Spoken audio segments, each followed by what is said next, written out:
this America and all the ships at sea. Welcome to Viewpoint, your program of personalities, politicians, and perspectives. We certainly have different perspectives this morning. We're going to go with that right away. As usual, we always try to start Viewpoint with a kudo or two. And Judy K, I got to thinking about, and I think all of our listeners, at least two of you out there, know somebody who requires assistance to go to a doctor out of town, and they need somebody to drive for them. And it brought to my mind recently that a good friend of mine requires those services, and I volunteered, and as a backup, because my daughter-in-law doesn't think I ought to be driving on the highway. But anyway, so I volunteered as a backup, and was happy to find out that they have more than enough in our church to take care of this young lady. But there are a lot of people out there who just quietly do things for other people, like taking somebody to a doctor's appointment out of town. And so I think those people require a big kudo, unsung, and they do it out of their heart. And but anyway, that's our kudo for today. Now, when you get done shuffling papers this morning, I'll give you enough time to get your act together this morning. You don't have that much time. I think we have this morning. I know we have an interesting guest. She has a tough job, an interesting job. Talk about emotional support. Lord knows all of us can need some of that. I could use some right now. But in any event, Judith K., would you like to drop in on our announce our guest this morning, and then we'll dial her up on the telephone? Yes. Our guest today is Diana Knaebe. I certainly hope I'm pronouncing that right. That's close, Diana, isn't it? Yeah, You did close well, enough. Judy. Close enough for government work, right? Diana is the president of behavioral health down at Memorial in the big city of Springfield. And we're going to be talking about that right now. Actually, the reason I had called you in the beginning, Diana, was I wanted to know how people were faring during this awful pandemic that we're having. And it just kind of spread out from there, as things have a way of doing. So I'd like for you to maybe, first place, you've got two headings here. One is Emotional Support Hotline, and one is Mental Health Crisis Clinic. Is there a difference? There is. The emotional support line is available by phone, and that is a free service. And that is available Monday through Friday from 8 a.m. until 8 p.m. And that can be reached at 217-588-5509. And we have counselors that are available to answer that line and provide whatever kind of support someone needs. Diana, may I interrupt just a minute to ask a question? Sure. Has this COVID pandemic, has that seen an uptick in calls of that nature? Yeah. We started the emotional support line back in March, and it was really, really busy up until, I would say, towards the middle of August, it started tapering off. But since then, as the numbers have risen, and I think, with school issues and parents trying to work and kids between home and school and back and forth and not sure what all's going on, and people working and unemployed and financial worries and all those kinds of things are some of the typical calls that we've been getting. And so again, this fall and through the winter, it has gone up. Do you deal lots of people dealing with grief and loss issues, as you can expect. Diana, do you deal with children as well as adults? We do, and either children, adolescents, adults can call that line. People can call for themselves. They can call because they're concerned about other family members and they just want to know kind of how can I help this person out. Those calls are all certainly welcome to that emotional support hotline. And then the difference, Judy, with the mental health crisis clinic, that's really for individuals who are experiencing some kind of emotional distress. They may have been in services prior, they may not currently, may be wondering if they should be reaching out. And although we've always provided 24-hour crisis kind of response, and we have people at all of the memorial hospitals that are available to provide psychiatric response to our emergency rooms, including there in Lincoln. We wanted to, especially during this time, have people who may not need hospitalization, either for medical reasons or for psychiatric reasons, to have an alternative, either by phone to contact with somebody or to have an actual walk-in clinic that they could come to.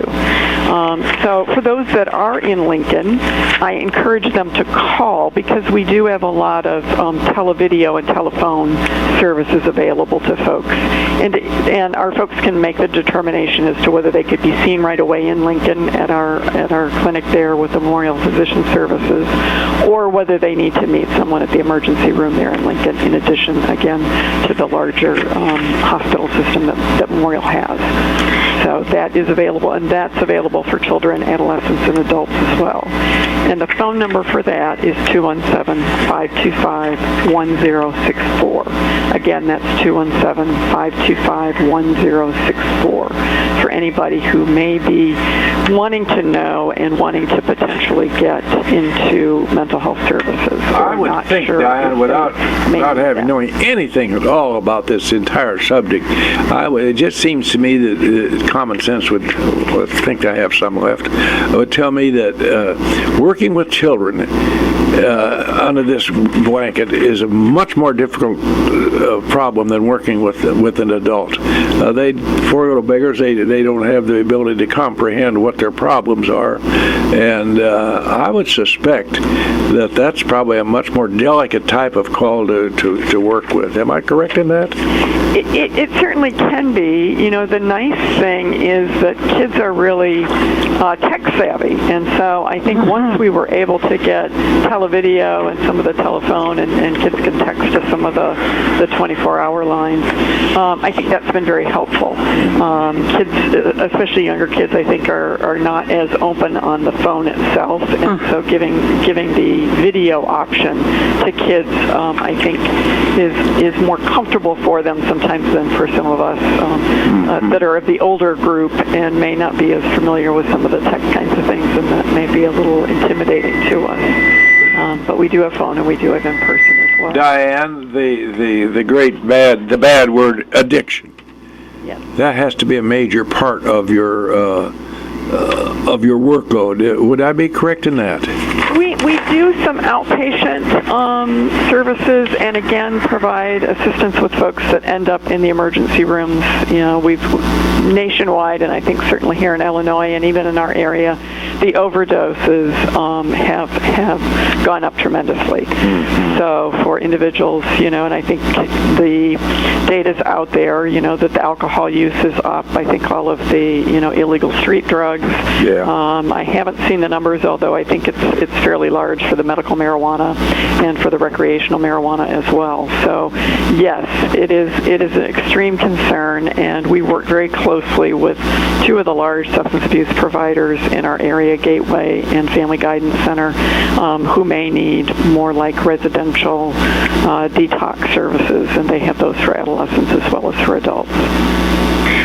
What are some of the most common reasons that you run across that people give for having called the hotline? They're anxious, they're depressed, they're lonely, they're concerned about their financial situation. They may have recently broken up with a boyfriend, girlfriend, a divorce situation, people having difficulty with their kids, and then those that are concerned for others Yes. is another one. I think the other one is people that have lost people this year and have not been able quite to a breathe few, in the way isn't it? that we're really used to in this country. Now, who staffs this facility? Are they all MSWs or doctors or? They're not physicians. They are either social workers. Most of them are licensed, so they would be licensed clinical social workers. We also have licensed clinical professional counselors, so people that got a counseling degree of some sort or a psychology degree but didn't go on to get their PhD. We then have relationships and contracts with SIU, their family practice, and their psychiatry divisions are integrated into our main building in Springfield, and then we also work with SIU School of Medicine and their School of Psychiatry, their psychiatry residency program here in Springfield. You've just recently introduced another service, and that's called the Living Room. The Living Room, yes.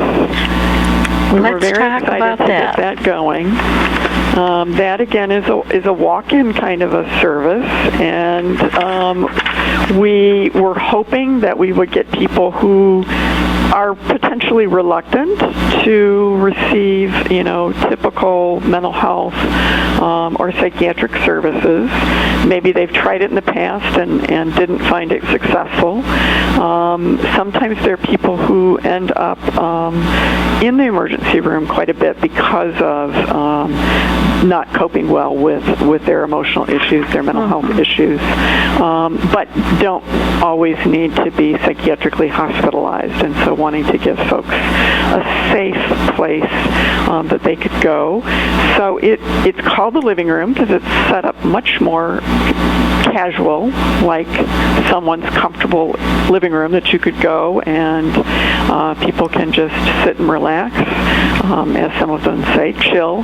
Or if they're wanting to kind of talk with someone, it is staffed by individuals who have experienced a mental illness themselves. And so they've been there, done that. And so they're now at a point, one is licensed and is a counselor. The other two are working on what's considered a certified rehabilitation support services. So they're peer recovery specialists. Our guest this morning, Diane Knaebe, mental health clinic out of our Springfield Hospital, and also available, these services are available through Lincoln's Memorial Hospital out there on the west side. I'm not going to be available at all for a while unless we call in some time for our sponsors, because I'll be persona non grata everywhere I go around town. So go right ahead, Mr. Ash.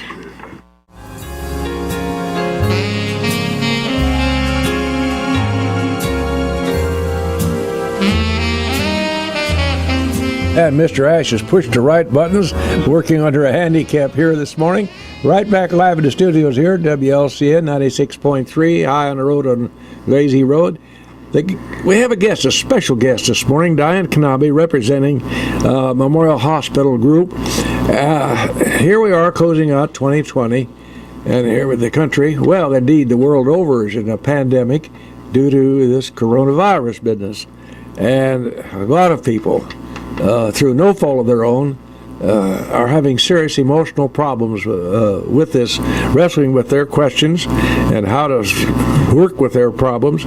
And Diane Knaebe has established in the hospital emotional support lines and mental health crisis clinics.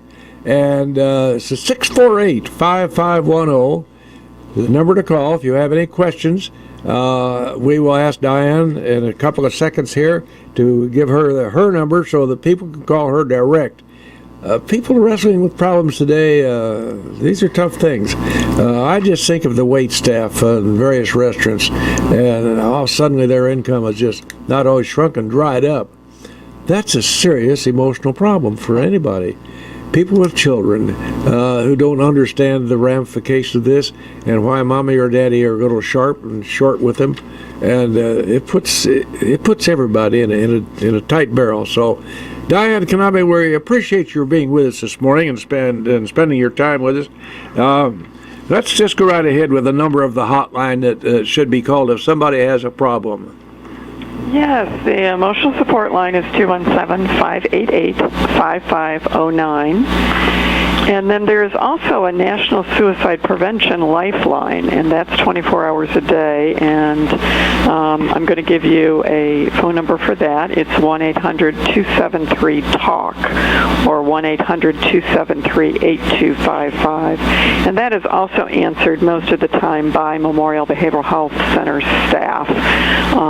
We're a part of a National Suicide Prevention Lifeline and get training through that group, but it is answered locally by Memorial Behavioral Health Center staff. Has your role of the people who work for you increased lately? Could you repeat that, Judy? I was wondering if you are having to hire more people to help you with your hotline and the crisis clinic. We have had turnover this year, not unlike previous years, and so, we're trying to fill both the vacancies that we've had. But yes, we are also bringing on more staff. We're gearing up to essentially also be the backbone of a Memorial Employee Assistance Program, which is available to some companies that have purchased that from us, and then we will be that service for our own Memorial Health System colleagues. And so they will answer not only the emotional support line, the National Suicide Prevention line, but also our employee assistance line. And so we are needing to gear up with more licensed clinicians for those services. And you claim that your service can help reduce the spread of the coronavirus. How do you feel that way? Well, part of it was if people aren't sure where to go and they end up thinking that they need to get to an emergency room, emergency department of one of the hospitals, but yet they may medically or emotionally not really need to, and aren't truly in an emergency situation or a life-threatening situation, but they're not sure where to go. We wanted to give people an alternative, and so that was the reasoning behind wanting to make sure that we had that crisis clinic, kind of like an express care for physical health issues. And so that way people aren't in the emergency department potentially with other people who may have other kinds of flu or pneumonia or potentially COVID or something else, and so wanting to divert those folks, so hoping that we can keep them a little safer if they're not needing to be in an emergency department. So that was part of the piece on that. And then the other thing is our staff very quickly had to kind of convert a lot of our services, a lot of our therapy and counseling services to telephone and televideo. And so that way then we can provide those services wherever the person is, often at times that's more convenient for them, so not just the traditional day kind of services even for their therapy. We do have people that are working from home now, and so they're able in a confidential way still, we are assuring that, be able to provide televideo therapy services. Mrs. Knaebe, this whole subject, emotional support, is pretty sophisticated to this old man, and I'm wondering whence cometh your expertise, and are you going to college around the country and seeking folks who have majored in this matter? Yeah, so people can start in the field with a bachelor's degree in counseling, social work, psychology, and so they can get some entrance in. They're often our first-line folks answering phones and that kinds of stuff. And then most of our therapists, our counselors, are licensed individuals, so they're licensed clinical social workers, so they have a master's in social work and then go on to work 2 years under supervision before they can sit for their license. And then things like at UIS, University of Illinois Springfield, they have a counseling program, or some of the ISU has a clinical psychology program. So some folks go on and get their master's in counseling or counseling psychology, something along that line, and so then they can get their licensed clinical professional counselor license as well.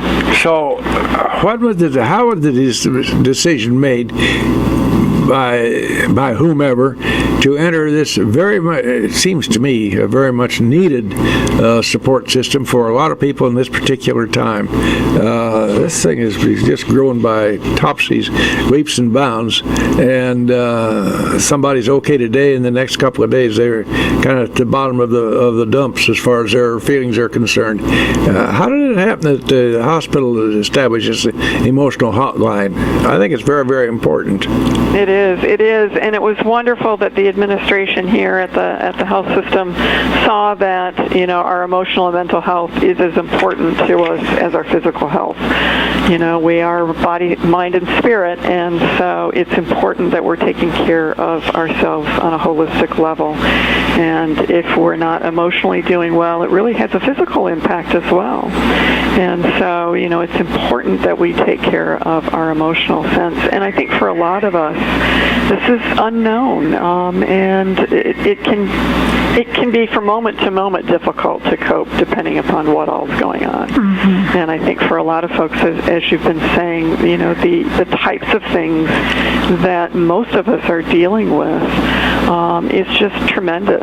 It's one thing to have it, on a periodic kind of thing, but it's almost on a daily level. How do you deal with all of these different kinds of challenges that life is bringing at you? And so for the folks that even have the best coping skills, we do have times when it's very difficult for us.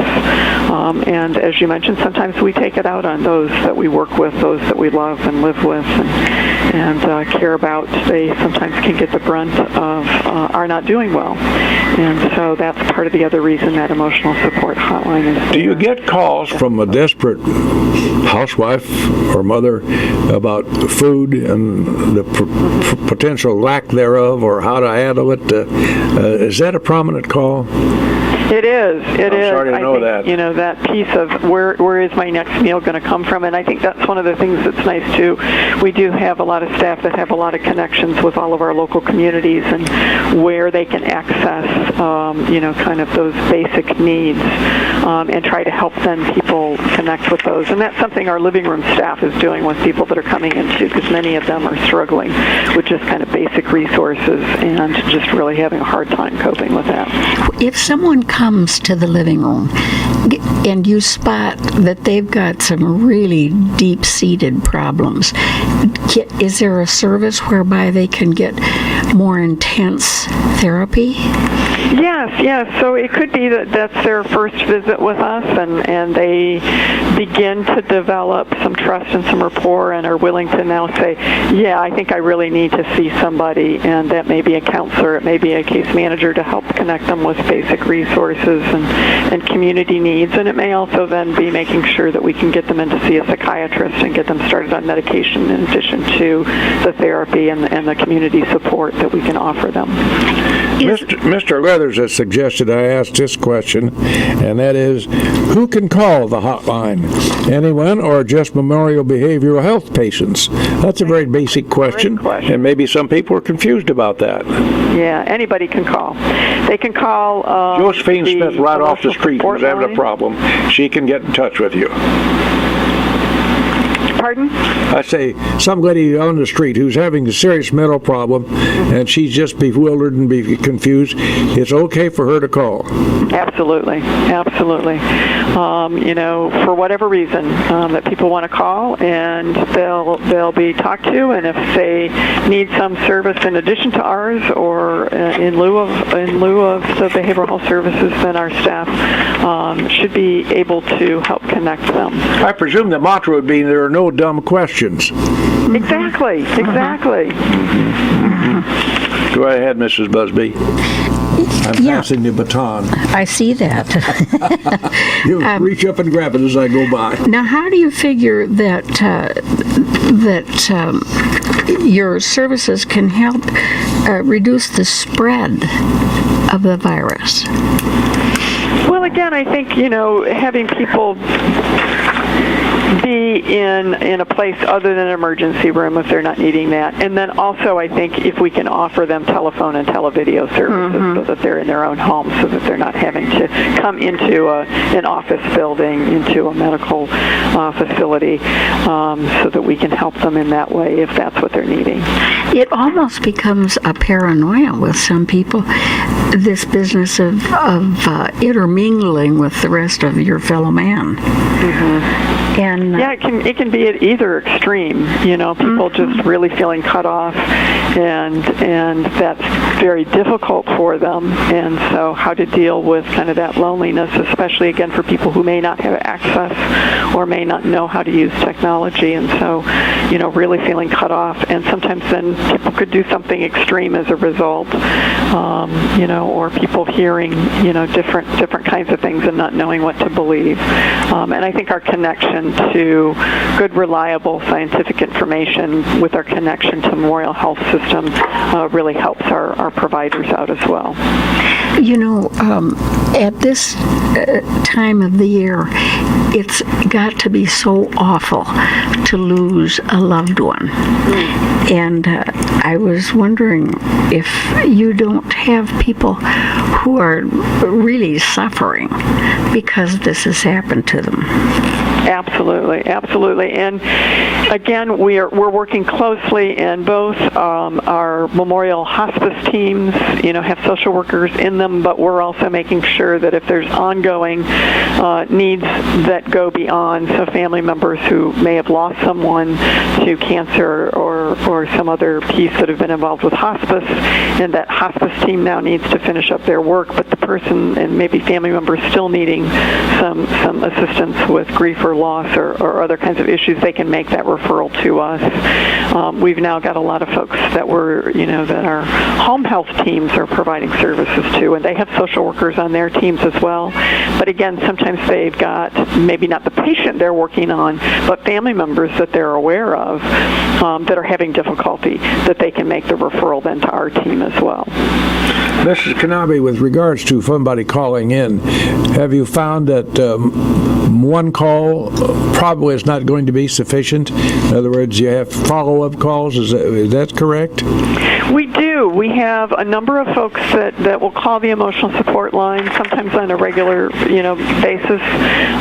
Sometimes it's just kind of, when you're feeling like you need to talk, give us a call. And there are others, where it's kind of like, sounds like you're still having some issues. Would you like to, make an appointment? We can help to schedule that, and we can have somebody, call and set up a televideo appointment or a telephone, follow-up service, as a part of our ongoing, actual treatment services. So both are available, depending upon, what that person is feeling that they're needing at that time. Does your office, excuse me, Judith Kelly, you're getting ready to say a question. Go right ahead, please. Bill and I have talked so many times. We're great-grandparents, and we've talked so many times about these little kids that are our great-grandkids, and those were somebody else's great-grandkids. And they must feel so victimized, because how do they understand, things have been pretty smooth, and now all of a sudden everybody's in an uproar and everything is in an uproar, and how in the world can you help a little kid? Yeah, I think, in this moment, we're okay. We may be, struggling with different kinds of things. So I think there are lots of great resources, and we can help parents, grandparents, great-grandparents to access access some of those resources, so people can call that emotional support line if they just want to know how can I help, my kids, my grandkids, my great-grandkids get through this. What kinds of things would you recommend? And so we can certainly, talk through some resources, give some websites and some different kinds of things, and just some, depending upon the circumstances, some things that may be helpful for those children, for those youth. And I think for a lot of, kids and youth, they're pretty resilient. They may be having a difficult time, but I think it's important to be as transparent and as honest as we can with them without scaring them. And so what is it, we can tell them and not reassure them unduly, but certainly, at this moment, their lives are probably not in jeopardy. And so how do we help them to understand what's going on? How do you talk to a kid about the fact that last year we went to school Monday through Friday, but that's all changed now? How do you talk to them about the schedule being quite a bit different? Yeah, and it sounds like it may change again. And so I think for a lot of kids, they started out one way, and there was an abrupt change, and for some, then they've gone back to some type of hybrid kind of thing. Some kids never stop going to school, so it varies. It depends. But yeah, I think talking with them about this is what people believe is the safest way for us to be able to make sure that teachers, faculty, staff, parents, grandparents, you all are safe. And this is not easy for anybody, especially not the kids. It's difficult for the teachers, I think, and for the parents as well, or the grandparents, or whomever is trying to help that child, that youth, be able to get through their school day in whatever way that's happening for that child. 648-5510. Somebody may have a question. Our guest this morning, Mrs. Diane Knaebe, one of our mental health experts out of our Memorial Health System. I think, personally, may I have a personal observation, Mr. Ash, on the air? This has to be a tremendous asset to the people, some people in the community who are flailing. I use this like some person drowning. They're out there flailing in the water and not sure what the heck to do. And it seems to me to be appropriate for people to know these numbers to call in for some assistance, if only to get them through the day. Diane Knaebe, we appreciate your being with us today, and tell us a little bit about your educational background, Diane. I have a bachelor's in psychology and I have a master's in social work, and I've been working in mental health for about 30 years now, I think. Oh my! Michigan and you shouldn't date yourself like that. Yeah, well, I know time goes by when you're having fun. I was reading that you have a mental health crisis clinic on 8th Street, but how then does your new approach to the mental health clinic differ from that?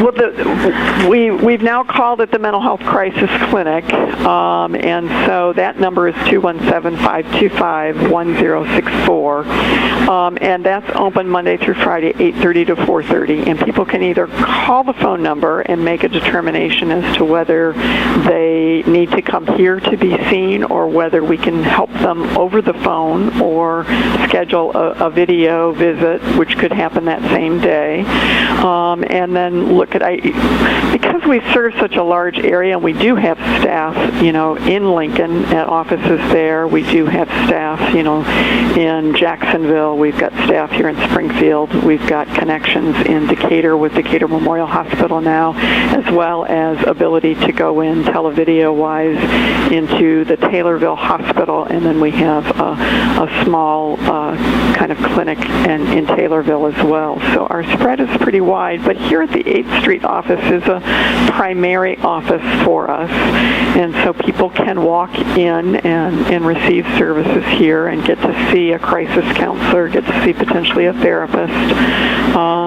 Unfortunately, because we don't have psychiatrists on our staff, we may not be able to get them in to see a psychiatrist right away, but we will help to make those connections if that's a part of what's deemed to be in their best interest and a part of their ongoing treatment. And you'd have plenty of services to offer them then in the interim, is that right? Yeah. So they can call, and as we were saying, they can call that emotional support line. They can call the crisis clinic, and if it's determined that they need and want ongoing therapy, and if it's going to take them a little while to get in, then we have people that will be calling them back to see how they're doing, and then also, making sure that they know they can call that emotional support line or that National Suicide Prevention Lifeline. I think you said an important word there, two important words, Judith, emotional crisis.